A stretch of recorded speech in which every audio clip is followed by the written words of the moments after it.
Setiap hari, industri makanan memproduksi lebih dari yang bisa dikonsumsi. Dan yang tidak terjual berakhir sebagai limbah. Di Indonesia, sekitar 40% sampah nasional berasal dari food waste. Ini bukan sekedar angka, ini adalah refleksi dari bagaimana sistem pangan kita bekerja. Karena dalam sistem ini, makanan tidak selalu diproduksi untuk dimakan, tapi untuk memenuhi ekspektasi pasar. Waste sering disalahartikan sebagai masalah konsumsi, padahal jika dilihat secara sistemik, ini adalah kegagalan dalam rantai distribusi pangan. Produksi dilakukan berdasarkan prediksi demand yang tidak selalu akurat. Retail dan restoran mempertahankan standar visual dan ketersediaan produk yang tinggi. Akibatnya, makanan yang sering layak konsumsi menjadi tidak bernilai hanya karena tidak terjual dalam waktu tertentu. Yang terbuang bukan hanya makanan, tapi seluruh sistem produksi di belakangnya, air, energi, tenaga kerja, bahkan emisi karbon. Konsep surplus food muncul sebagai respon terhadap keterseimbangan ini. Ini adalah makanan yang tidak terserap oleh pasar, bukan karena tidak layak, tetapi karena sistem tidak mampu mendistribusikan secara efisien. Dalam ekonomi klasik, ini bisa disebut sebagai efisiensi dalam allocation of resources.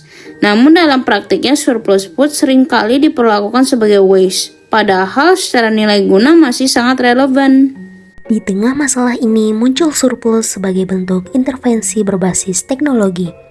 Didirikan pada tahun 2020, surplus mencoba menghubungkan dua titik yang sebelumnya tidak terhubung secara efisien, yaitu pelaku usaha dengan kelebihan produk dan konsumen yang memiliki demand terhadap harga yang lebih terjangkau.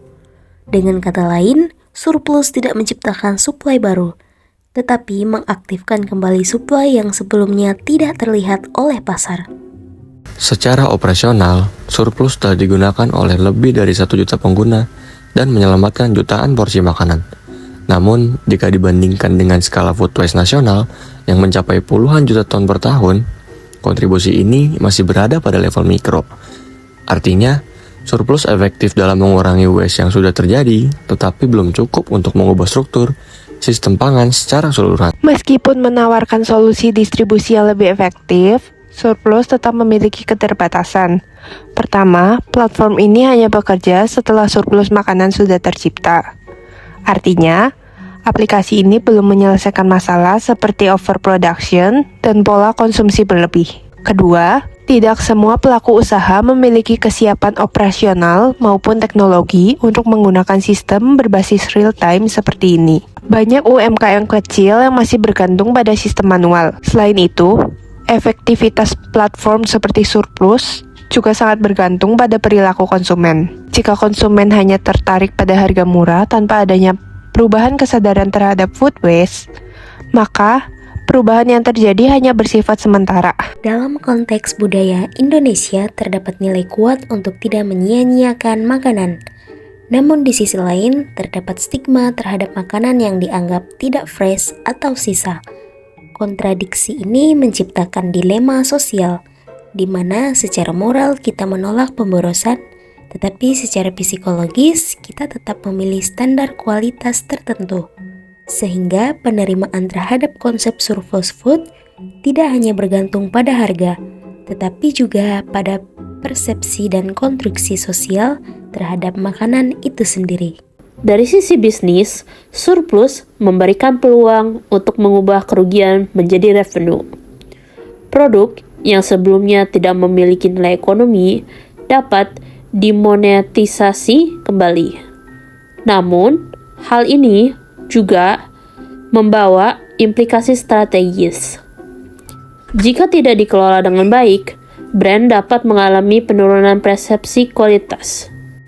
Selain itu, terdapat risiko perubahan perilaku produksi, di mana bisnis mungkin menjadi kurang efisien dalam perencanaan karena adanya fallback system seperti surplus. Sehingga, penggunaan platform ini harus diimbangi dengan kontrol internal yang kuat. Dalam perspektif utilitarianisme, suatu tindakan dianggap baik apabila mampu menghasilkan kebahagiaan atau manfaat terbesar bagi jumlah orang yang paling banyak. Jika dilihat dari sudut pandang ini, praktik surplus dapat dianggap memberikan manfaat kolektif. Makanan yang sebelumnya berpotensi menjadi limbah dapat dimanfaatkan kembali oleh konsumen. Restoran dapat mengurangi kerugian ekonomi, konsumen memperoleh akses makanan dengan harga yang lebih terjangkau, dan secara lingkungan, limbah makanan dapat ditekan. Sehingga satu tindakan dapat menghasilkan manfaat bagi banyak pihak sekaligus. Namun, utilitarianisme juga menekankan pentingnya melihat konsekuensi jangka panjang. Jika keberadaan platform seperti surplus justru membuat overproduction dianggap normal, karena produk berlebih masih tetap bisa dimonetisasi, maka manfaat jangka pendek bisa menghasilkan dampak negatif yang lebih besar di masa depan.